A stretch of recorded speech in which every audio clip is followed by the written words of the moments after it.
So, whenever you talk about antinatalism, whether you're an antinatalist or not, you're going to come across a person that will say that antinatalists are just a bunch of losers that don't want to take agency over their own pathetic lives, right? Because everyone has the chance to better their own lives, or at least view their life as something different other than suffering, constant suffering, right? Because, antinatalism is about reducing suffering, and, you know, there's going to be people out there who make really good points about how you perceive suffering. Someone's going to tell you, well, the reason why you think suffering is bad, right, is because of you, of yourself. And this gets very complex, and only someone with like a 3-digit IQ can really argue against this. But I don't believe it to be true. In simple terms, you are given your brain, all right? You're given yourself. You don't create yourself, okay? A lot of people say, well, the reason why you're dumb is because you didn't work hard in school. And to think that way is kind of harsh, because you really don't understand what you are as a being. You don't understand how your brain really functions, right? You're just a glob of meat inside of a skull. That's what you are. Or maybe you're a spirit or whatever. We don't know. But we have a lot of science backing,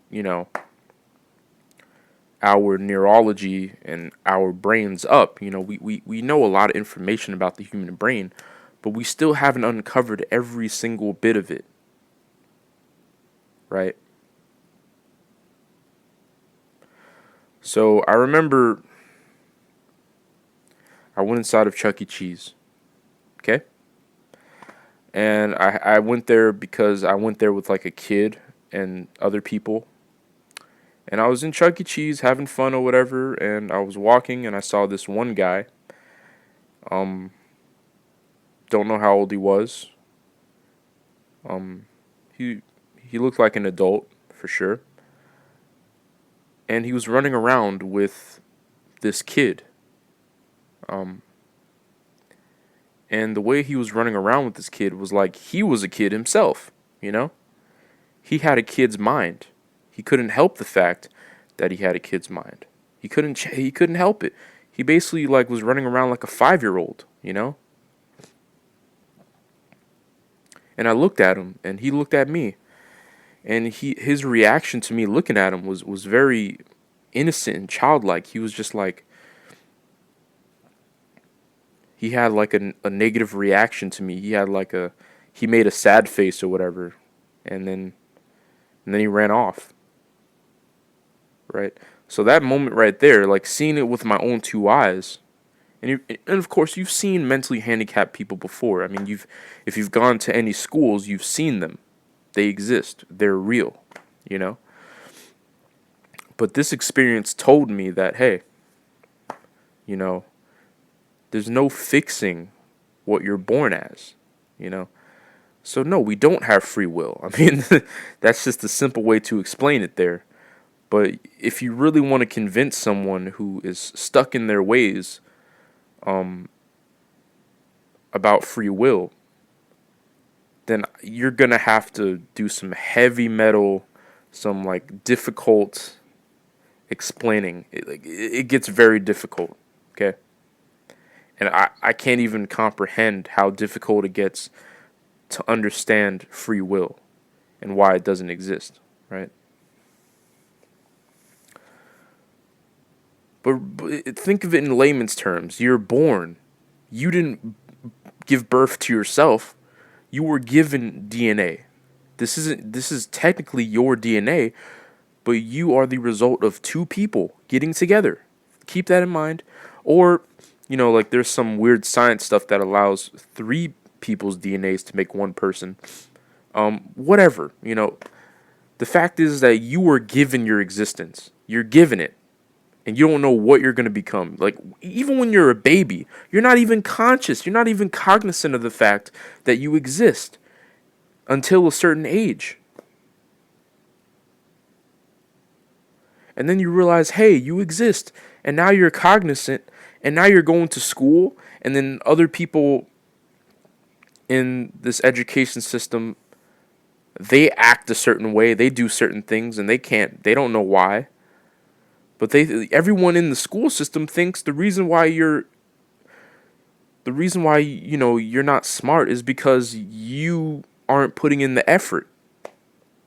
And everyone thinks that. And I believe it too, because when you go home and you don't study, then you blame yourself. Hey, I didn't study. I didn't work hard, And then you blame yourself like, "Oh, I suck." The reason why I'm stupid is because I suck. But you see, your IQ is the reason why you are studying. Is the reason why you are interested in all this information.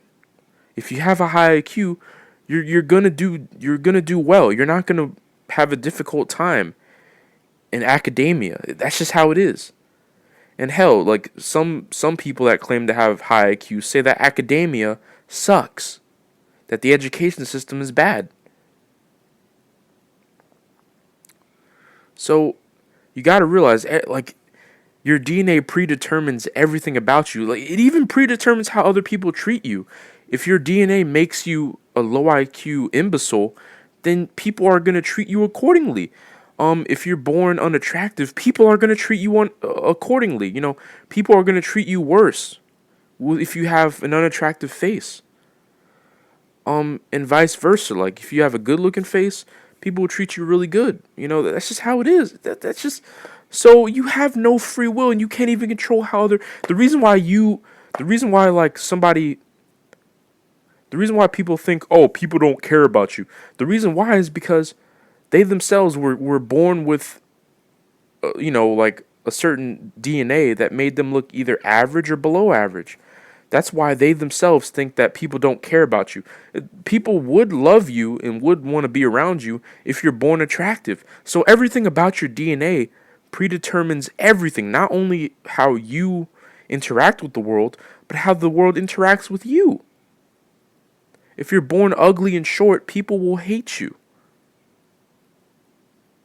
But what really matters is what's inside of you, right? And what's inside of you is what has been given to you. Your environment molds what you're going to be.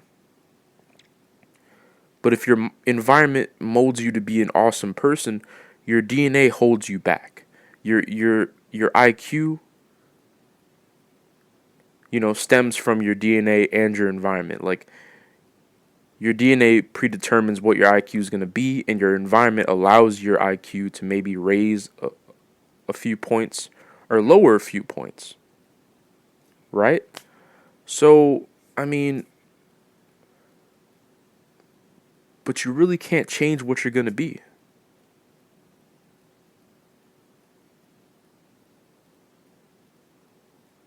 And like there's this one test. There's this one like scientific test where like they hooked up some stuff to this guy's head or whatever to see his brain activity, and they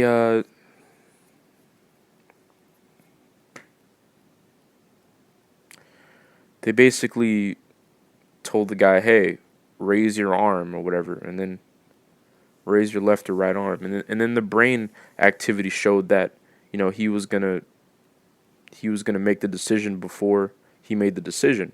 Your brain makes decisions before you make them, right?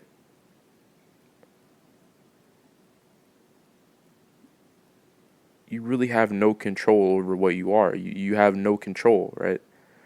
You're destined to be what you are, but you can still think that you have control.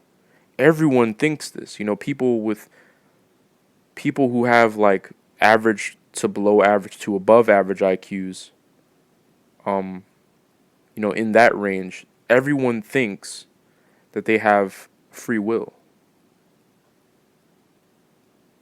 But if you have a low IQ, a very low IQ, then you're not going to think anything. You're going to be like a 3-year-old, like I said, from that story that I told you. You're never going to understand. So you don't have free will. And that's a reason why we shouldn't even have kids anymore. We should just Everything's predetermined. We always blame, if you give birth to a dumb kid, you blame the kid for being stupid. You don't blame yourself, right? Because you say, oh, the kid has free will, you know? And so, like, you look at the justice system, the judicial system, and, like, why do we arrest people, right? Because they have free will, and they're the reasons why, they're the reason why they did that crime. So, and plus, the fact that I'm talking about this, shouldn't that be proof enough that we have free will? It gets very complex, and I can't argue it because I don't know. But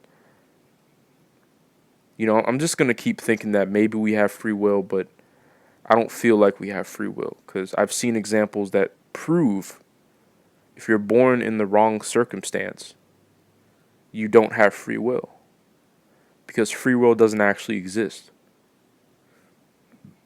You're influenced by a whole bunch of stuff. That's why advertisements are a thing. You look on TV, you see, oh, Burger King, and then the next thing you know, you're going to Burger King because you think you have the choice. But in reality, the people who make advertisements know what they're doing. They know human nature, right? They understand what human nature is. If an advertisement is goofy and funny, people be like, oh, well, I'm going to go and get that thing from the advert, you know? I'm going to go get a burger from Burger King. Yay. So yeah, we have no control. We really don't. But you can keep thinking we do, and maybe someone out there can explain how we have free will. All right, bye.